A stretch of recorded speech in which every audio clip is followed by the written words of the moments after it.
Ah, it's glorious. It's really, really lovely weather today, isn't it? No. Just perfect. So here we are at Tickwood Farm, which is our horticultural base for the Sevendale Specialist Academy, where our students are coming weekly here. What happens when the students are 19 years old, they leave the school and then they go to college, our own college Futures, which was opened last year. At college they study different vocational courses, and one of them is horticulture, and hopefully our students will finish and have an accredited diploma or course, and they will be able to seek employment in a horticultural industry. So what do they do when they come here? What are they learning? Here it's just a wonderful experience for them, just to travel, to socialise, to travel on a bus, to come here and explore and look at all the wonderful plants. Like when we come to the farm, when we come here and we walk down that alley, they see these globe artichokes, and they're wonderful, and they're going, wow, what is it? So it's a wonderful sensory experience for them as well, to touch, to see the plants at different stages when they're growing from little plant and they're developing the big leaves. So they see them constantly growing, and that is wonderful for them. And just being in, you know, outdoors, fresh air, Which is not an opportunity. It's enhancing the intellect. To be out, it's been scientifically proven that it's enhancing the intellect. And with these students, do they, I mean, is it hard for them to get out? Is this not an opportunity they have that often? Not as often. Some of them, because well, some of the students are wheelchair bound, and it's probably quite hard for the parents all the time to transport them. We organise, we have transport for these students, so we make sure that they get out and about, and just coming here and exploring and looking at the plants, at the butterflies. So what do we have here? Right, this is a glass house or a sun room, and we've got wonderful peaches in here. You can see them ripening right now. I mean, they perfect. do need the heat. And when they're ready, these are used for jams or juices. I mean, the food production group are coming and harvesting these and preparing them all in a kitchen. So more skills. And the kitchen here, they use it to make what? well, with the apple trees here, we've got an apple press, which I haven't seen it in action yet, but I'm hoping very, very soon to see it in action. And hopefully they will be making apple juice with a pulp, they'll probably be making pies or chutneys. Last year they've harvested so many kilograms of tomatoes from the polytunnel. We'll go over there in a minute. And the food production group were harvesting them, taking them to the kitchen, washing them, chopping them up and making chutneys out of them. So what are the kids getting out of this? What skills? Well, obviously the horticulture group, my group, is they're learning how important it is to eat healthily, why we plant plants, why we grow vegetables. And we sometimes in school, when we're in school, we actually go in the garden, pick them and cook them straight away. So they learn how important it is to grow vegetables, why, and how to eat healthily, how important it is for our lives to keep healthy. And for employment skills? At the end of the college, they will have a diploma. They will achieve a diploma, hopefully City and Guilds, which obviously will give them the chance of seeking employment in the horticulture industry, which is quite good in Shrewsbury. I think there are a lot of plant nurseries, a lot of garden centres, plant nurseries, which where they can look after plants. They will know the whole process from sowing a seed, looking after the little seedlings, planting it in the ground, and grow it, and harvesting the produce. It could become a lifetime career. Yes. Oh, wonderful. This is a fruit cage where the students actually worked quite hard last year. There were runners from the strawberry plants coming out through the netting. So what they did, they got some scissors, chopped them all down, and then we've just got inside and planted them. So I could say probably half of the strawberry side growing here is planted by the students. Lovely. And if you can see the red currant ripening now, and they're beautiful. They look wonderful. And the gooseberries here. Last year, oh, it's beautiful. the students from the catering vocational course from food production, they came out with big plastic balls and they filled them up with soft fruit. They went to the kitchen and I don't know what they did with them, but I wish I would have been there. It was lovely. It was a brilliant, brilliant experience for them. They can't do this at home. Like you wouldn't be able to do this in your own garden because you wouldn't have a garden big enough to grow all them this. in my own garden. Yeah, it was fantastic. So probably they will be doing this. And what do we have over our head? We've got some very old apple trees. They look like they're very, very old, but the yield on them is fantastic. So I think they will be going in lots of apple pies and apple juice. And on this side, we've got the polytunnel where the students from Sevendale Specialist School and the Futures College, they all come here once a week, twice a week, depending on.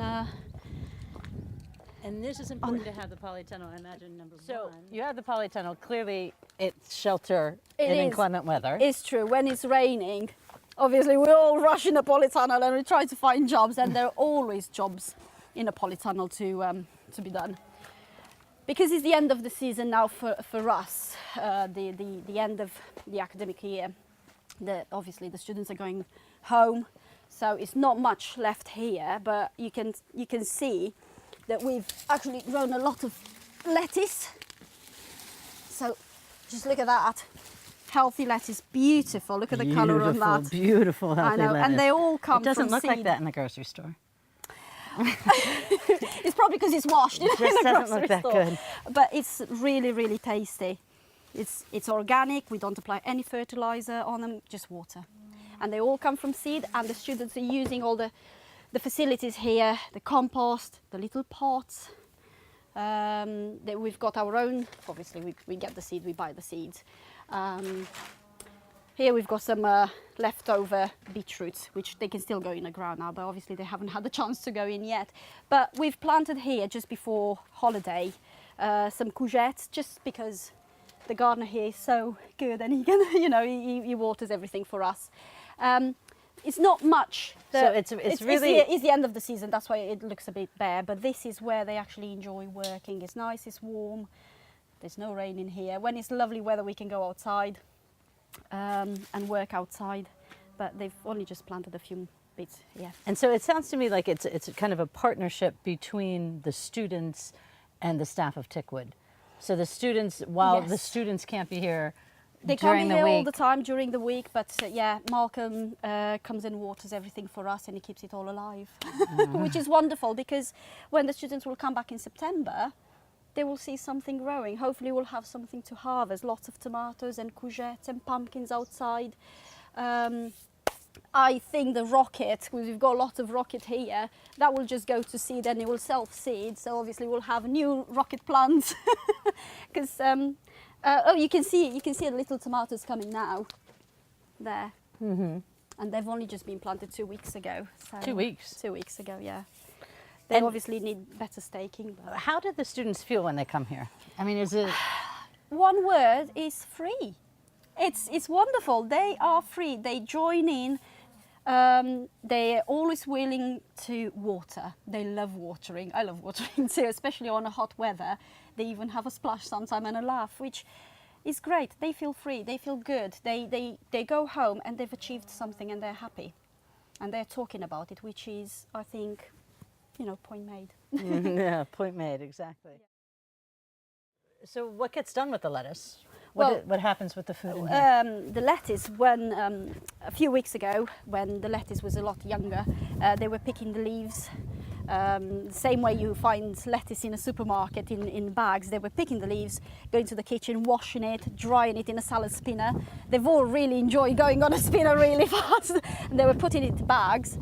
They were actually weighing each bag to have the same weight, the same amount of lettuce. And then we were pricing it and we were selling it. So they've also learned about making money, profit. It's a micro business. Yes, it is. It's wonderful.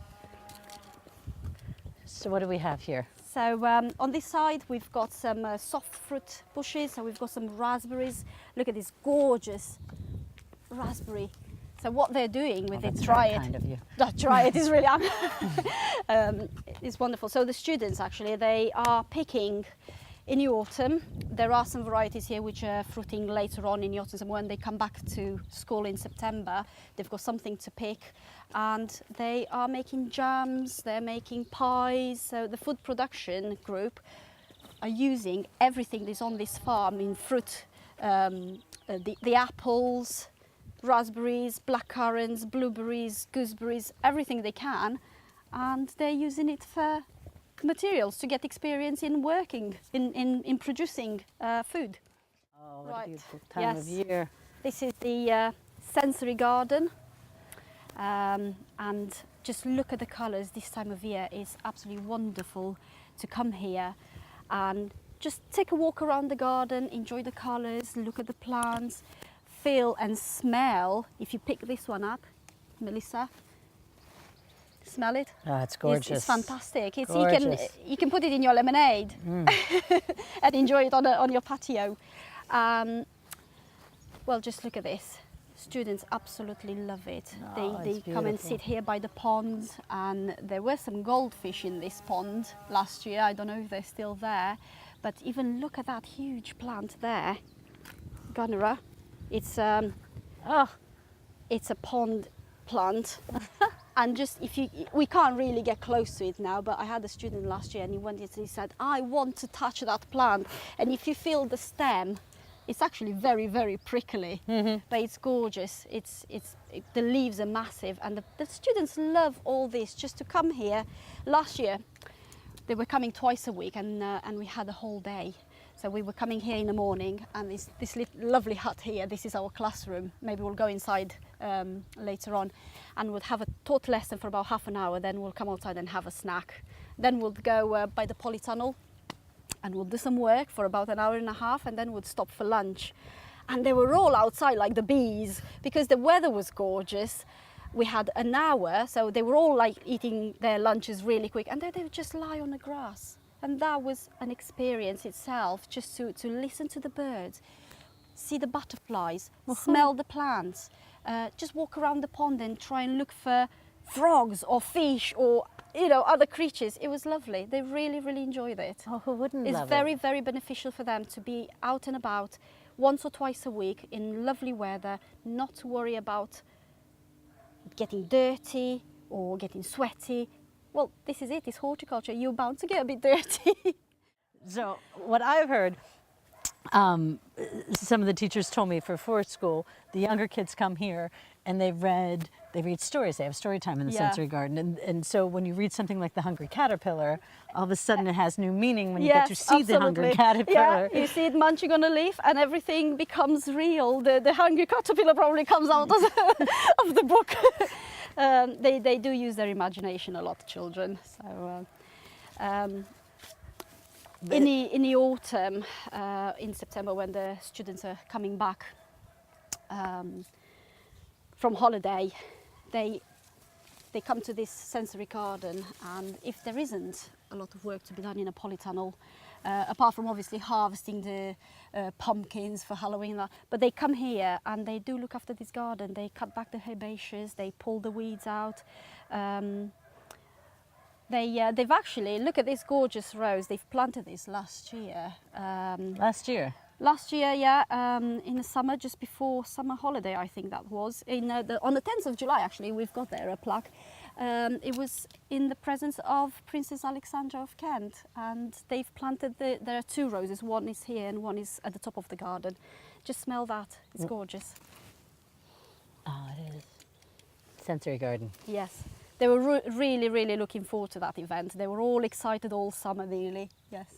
For the princess to arrive. Yes, and they were asking questions, if they need to do a courtesy, and they were absolutely amazing and really well behaved. So we come Look through at this this, yeah. field. So all these plants are specifically, they have a purpose.